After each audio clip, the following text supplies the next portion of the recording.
I have a report from Chet Huntley in a few minutes. I'm David Brinkley, NBC News.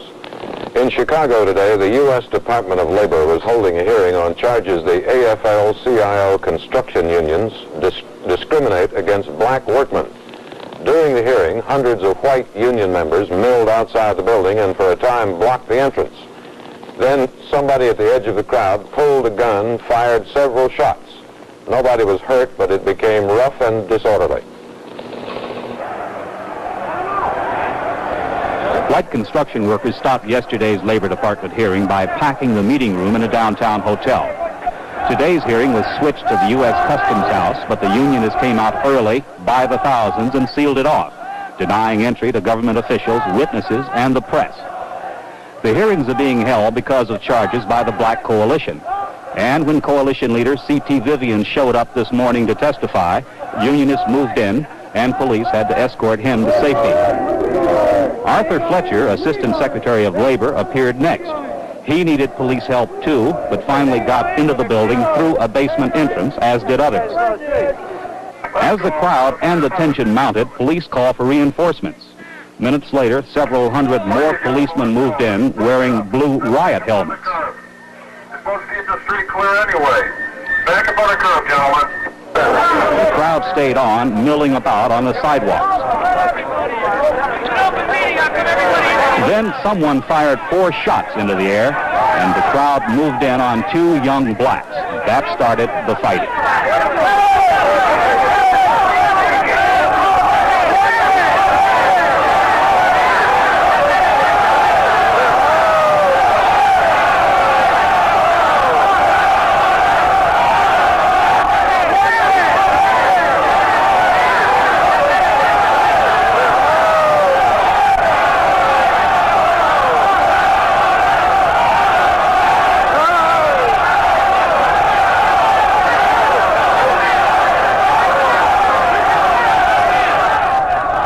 No one was wounded by the gunfire, but several policemen suffered injuries in the fighting, including one officer who had to be helped away.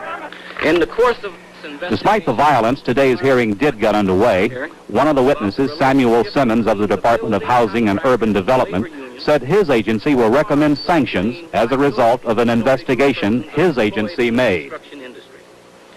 As a result of these investigations, I recommend to you that enforcement action to impose economic sanctions in the form of prohibition of future contracts and the cancellation of existing contracts be taken pursuant to executive order upon 17 of the contractors whom we investigated and upon other contractors who may, after investigation, be found to have engaged in similar practices. Labor Department officials here say the public hearings will continue tomorrow. Bill Matinee, NBC News, Chicago. Number 1. The Huntley Brinkley Report is produced by NBC News and brought to you in color. Since you give your little boy enough food for a man, does he still need to take vitamins? You never know. You've given him a big ham sandwich, a real mouthful, and his favorite peanut butter, a piece of fruit. But you see how it is. That's why we make one-a-day vitamins, so you can be sure he'll get all the important vitamins he usually needs to take. Give your whole family one-a-day vitamins, because you never know. It is clear that most of the country has turned against the war, and there is some dissatisfaction with President Nixon's speed or lack of speed in ending it. But it remains true that the North Vietnamese and the Viet Cong are doing nothing to help. They're continuing their savagery and brutality against the civilians in the South, and at the Paris peace talks, they refuse to talk peace. After today's meeting in Paris, Ambassador Lodge said, "I am sorry to report they seem more rigid than they have been in months." In Washington today, Secretary of Defense Melvin Laird said he was hopeful that the South Vietnamese could soon begin to take on much more responsibility for the war. He said the replacement of American combat troops by South Vietnamese soldiers was an opening step in the right direction. The 60,000 man redeployments that will have been accomplished by December 15th are tangible evidence of the progress that is being made in beginning to Vietnamize the war and to move towards troop replacements. And this troop replacement program, as you know, started on July 1st of this year. But let me make one thing very clear, ladies and gentlemen. Vietnamization means a lot more than modernization of the South Vietnamese armed forces. It means progress in the transfer to the South Vietnamese of responsibilities of all aspects of the war and the management of their own affairs. I believe that we should follow the course of action that we're presently on. We have had no progress in Paris, and there has not been a substantial reduction in the level of activity as far as the Viet Cong and the North Vietnamese. And I would hope that all Americans, whether they be in the Congress or outside the Congress, would give the President support for this program. That is the thing that Hanoi will understand, and that is important if we are going to have success in negotiations. Secretary Laird says that Hanoi will be easier to deal with if everyone supports the policy of turning over responsibility for the war to the South Vietnamese themselves. The trouble with that idea is that President Thieu of South Vietnam does not seem to agree. Thieu said last week that American troop withdrawals next year will not depend so much on the ability of the South Vietnamese to do more for themselves. He said that future withdrawals of American troops will depend more on a reduction of enemy action or on signs of progress in the Paris peace talks. Thieu said he got this as a promise from President Nixon, and the White House denies that. In any case, there are different kinds of signals reaching the North Vietnamese. Among them are the increasing demands in the American Congress for a quick pullout of Vietnam. Senator Charles Goodell of New York said today that all American combat troops should be withdrawn by December of next year. 45,000 young Americans have already died in Vietnam in the past 6 years. Today, American soldiers fall at the average rate of 150 a week. This slaughter must cease. The prosecution of the war with American troops must be ended, not just reduced. The only way of halting the loss of our young men's lives is to establish a clear timetable for terminating all American combat operations and troop commitments in Vietnam within the near future. It is time for the South Vietnamese to make hard and realistic decisions without the protective mantle of American troops. It is time we told the South Vietnamese leaders that 1 year from now, they will be on their own. One of the lawyers in Vietnam for the Green Beret accused of murder says the whole case is a mess and a bungle, and says he will ask President Nixon to call it off, all of it. Nobody knows how far he will get with that. In the casualty figures issued today, there were 135 more deaths of Americans, mostly young. More than 1,000 were wounded. The deaths and injuries among Vietnamese civilians are unknown because nobody keeps the figures, but they're high.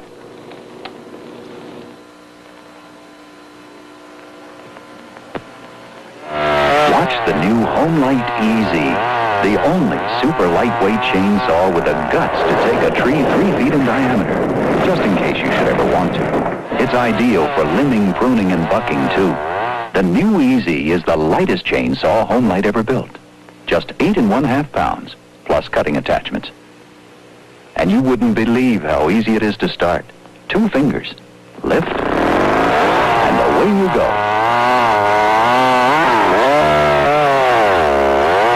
You can cut up enough firewood in an afternoon to last you through the whole winter. The HomeLite EZ is the chainsaw with professional performance, designed for the weekend woodsman. Visit your HomeLite dealer soon and see how easy it is to be a weekend woodsman with a HomeLite EZ. By the makers of the world's fastest-selling chainsaws.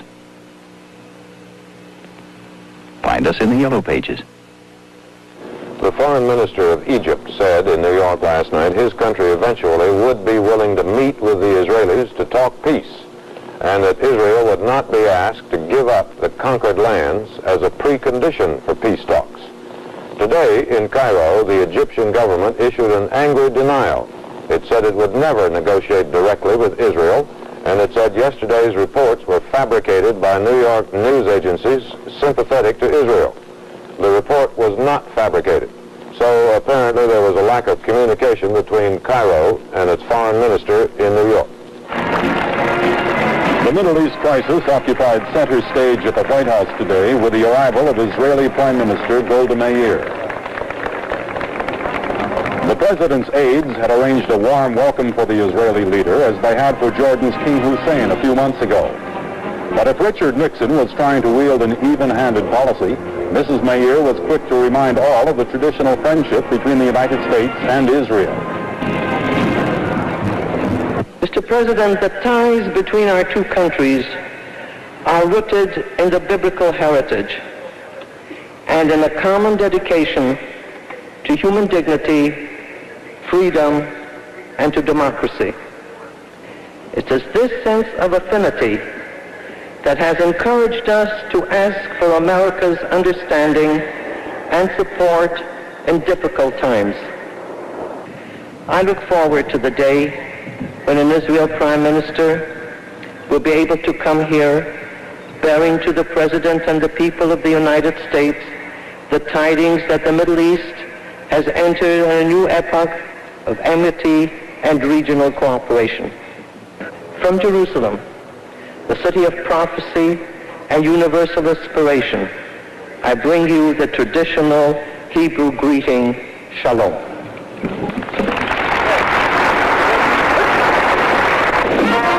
Later, Mrs. Meir told the president of the economic and military needs of Israel.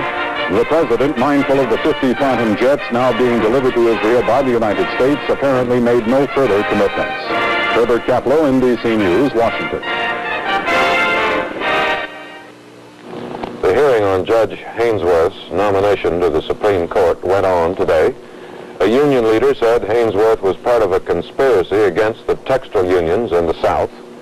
Clarence Mitchell of the NAACP said as a judge he dispensed civil rights to Negroes with an eyedropper at a time when they should be flowing like a rushing stream. Another witness, Joseph L. Rao, Jr., said he was a secret segregationist. The best information we get is that Judge Haynesworth will be confirmed. In Chicago, they were trying 8 people charged with conspiracy in those riots during the Democratic conventions last summer. As jury selection began this morning, Judge Julius Hoffman explained to the group of 350 prospective jurors that the indictment against the 8 defendants was not evidence, that it was merely a means of preferring a charge. Then Judge Hoffman began to read from the indictment. The 8 men, he said, did unlawfully, willfully, and knowingly conspire, confederate, and agree together to break the 1968 anti-riot law by coming to Chicago to incite, organize, promote, encourage, participate in, and carry on a riot. Defense attorney William Kunstler rose to complain that there was no way for the record to show the voice inflections the judge was using, like Orson Welles reading the Declaration of Independence, he said. Judge Hoffman replied in a voice that was a mixture of sweetness and sarcasm, "I am grateful that you would compare me with Orson Welles. He is one of the great actors of our day. While I overrule your objection, sir, I have never been so complimented." Hoffman asked if any of the prospective jurors felt they could not be impartial. At first, only 7 raised their hands. Then more and more stood up until finally 58 had asked to be excused because they had some feelings about the case. Of the first panel of 12 seated, government attorneys challenged only 1, the only one under 40, a recently graduated university student. Defense attorneys conferred for a few moments, then objected to 3, 1 a government employee, and 2 with friends or relatives who are policemen. The jury that was finally selected was composed of 10 women and 2 men.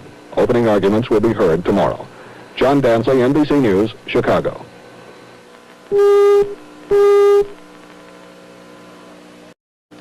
The Huntley-Brinkley Report continues, brought to you by Sherwin-Williams Paints. The paints people trust, from the people who cover the earth. For the thousands of guys who aren't very handy around the house, Sherwin-Williams developed an easy-to-use latex house paint. You don't need primer because it's built right in, and you don't need special paints for masonry. Painting's easy, and so's the cleanup. Brushes rinse out in soap and water. Easy-to-use Sherwin-Williams latex house paint from the people who cover the earth. West Germany's money is one of the big issues between the Christian Democrats and the Social Democrats in Sunday's election. The Social Democrats would like the Deutschmark revalued upward. The Christian Democrats would like to keep it where it is. Today, Chancellor Kiesinger took some of the steam out of it, recommending that both parties stop talking about the money and leave it alone for 6 months at least. Chet Huntley is in West Germany to cover the election, and he reports on the campaign.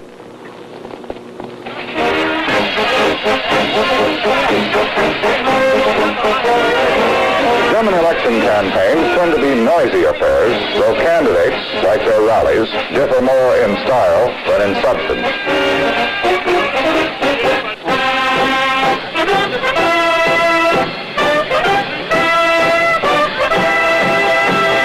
The two major political parties also sound alike, even if they do play different tunes to the 38 million voters of West Germany.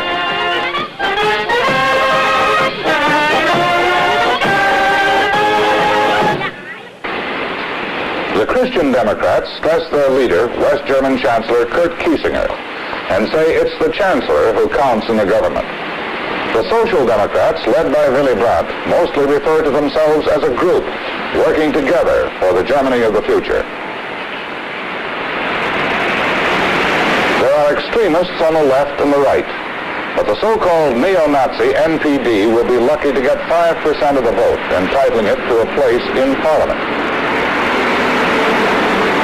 Keine Millimeter ihrer bisherigen Position in der Deutschlandfrage preisgegeben. Kiesinger has been Chancellor for almost 3 years, in coalition with the Social Democrats, a partnership each side is trying to end by getting enough votes to govern on its own.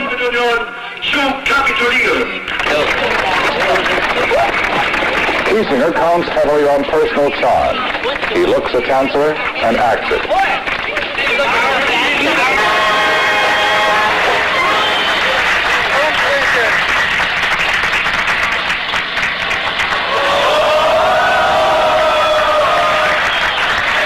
Brandt, the socialist, now serving as foreign minister in the grand coalition run by Kiesinger, will himself become chancellor if his party can win enough seats to control the federal parliament.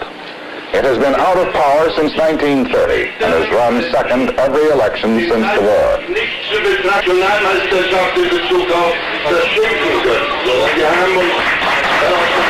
And there is Franz Josef Strauss, leader of the Bavarian wing of Kiesinger's Christian Democrats, now finance minister, a tough, sometimes ruthless conservative who might well take over the party from Kiesinger if it is forced into opposition, a prospect that frightens many German liberals. Professor Karl Schiller, West Germany's economics minister, has played a leading role this election for Brandt's Social Democrats. He is the architect of the latest German economic miracle, the man who may still get his way about revaluing the Deutschmark, despite opposition from Kiesinger and Strauss.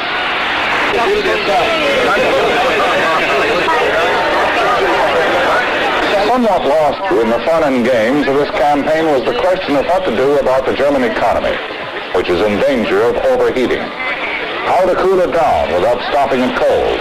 How to prevent strikes for higher pay, which could inflate the economy to explosion.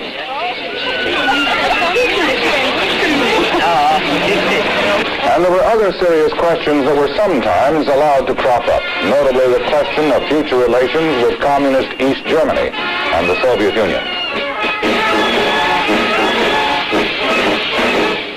The campaign had its ugly moments. More than once, Kiesinger was shouted down by leftists in the crowd who called attention to his one-time membership in the Nazi Party.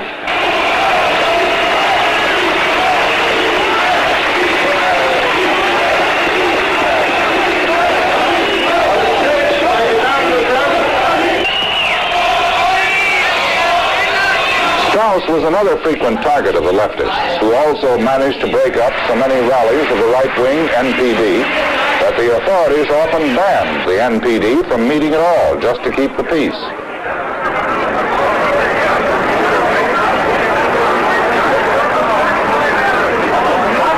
Anyone to the right of the extreme left was attacked, and the symbol of his hatred was the man whose face still haunts so many in the democratic Germany of today. This Sunday's elections are unlikely to signal any significant change in the immediate future course of West Germany. The choice before the voters is too narrow. The state of the country is too healthy for that. What the politicians here really seem to be arguing about is this: who is going to have the honor of running what may be the world's most successful and efficient economic machine? In spite of the color of the campaign, it's as much like a corporate struggle for power as that. This German election is important because anything the Germans do is considered important by the rest of the world. 30-year-old memories of German aggressiveness account for part of it. Today's German economic invincibility is the rest of it. And it is not forgotten that in the past, the Germans frequently abused their power. Chet Huntley, NBC News, Bonn, West Germany. If you use a dandruff shampoo on Tuesday, but dandruff's back on Thursday, maybe what you've got isn't ordinary dandruff. Ask your doctor. Flaking and itching could be early signs of eczema, seborrhea, psoriasis. Tegrin medicated shampoo has an invisible medicated barrier that fights bacteria for days. Plus, a medication that helps control flaking and itching with just regular use. Try Tegrin medicated shampoo. Thank you. I wear dentures, and I love lots of tea, but I don't have to worry about tea-stained dentures. I use Polident. No matter what I've tried, nothing pleases me more than Polident. People keep coming back to Polident because no tablet, powder, or paste gives them the cleaning satisfaction of Polident. No wonder dentists surveyed recommend Polident over all other leading brands combined. No wonder denture wearers keep coming back to Polident. President Nixon never uses the swimming pool downstairs in the White House, and so he is thinking now of turning it into a press room for reporters, presumably draining the water first. Two brothers were convicted of murdering Raymond Navarro, the hot-eyed Latin lover from the silent movies, and they were sentenced to life imprisonment. A House committee began the hearings on a bill to stop somehow the mailing of unsolicited pornography. McCulloch of Ohio said the right of every American to read dirty books, if he wants to, must be protected, but it's intolerable to have them forced on those who don't. Today, the stock market lost some of what it gained in the past week. The Dow Jones Industrials dropped almost 5 points, and an average share of common stock lost 32 cents. One time, back in the mists of history, Walter O'Malley took the Brooklyn Dodgers and moved them somewhere to the west, looking for more money. Well, then appeared a team called the Mets in 1962. In a 10-team league, they finished 10th. For 4 years in a row, they finished 10th. In 1966, they zoomed from 10th up to 9th. But a year later, exhausted from the effort, they slid back to 10th. Well, by this time, New York's baseball fans are absolutely in love with them, and nobody even talked about the Yankees anymore, except in the executive dining room at CBS. Well, 1969 dawned clear and cold, and before the year was over, last night, in fact, the Mets needed only one game to win the Eastern Division Championship. When a St. Louis Cardinal was thrown out at first base, the moment came.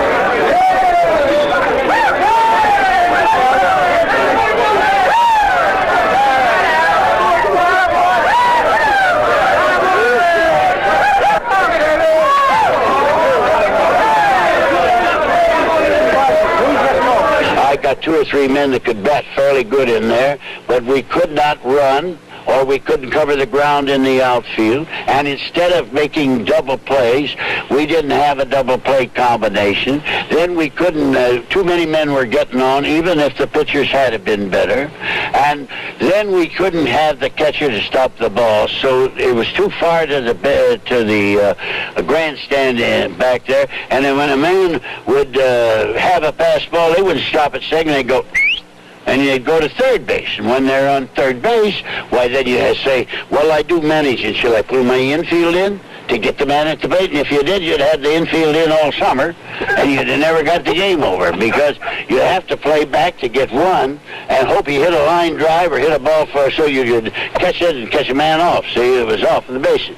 Now, this was all being done, and then they got more confidence playing you, and then your other clubs saying, well, how are you going to win so many? And if you win 3 and then lost 20, that'd be the signal. Now, after the season was over, the attendance was great. The public came back. Great that they lost all them. So we had the grandparents. Then we got the kids. So we went out and shot for the kids. We shot for girls groups and boys groups. We have days there where we'd have 1,000 people. I used to meet some of the friends, and if I'd go in at night, and I generally would drink by myself, maybe with some writers or somebody else, if they had always written their stuff, you know, or if he was a broadcaster, I would join them, and I would say, they would say, now, let's see, what about this here club for tomorrow? When he was manager, Casey Stengel never finished a sentence. Since he is retired, he never finishes a sentence. Good night for NBC News.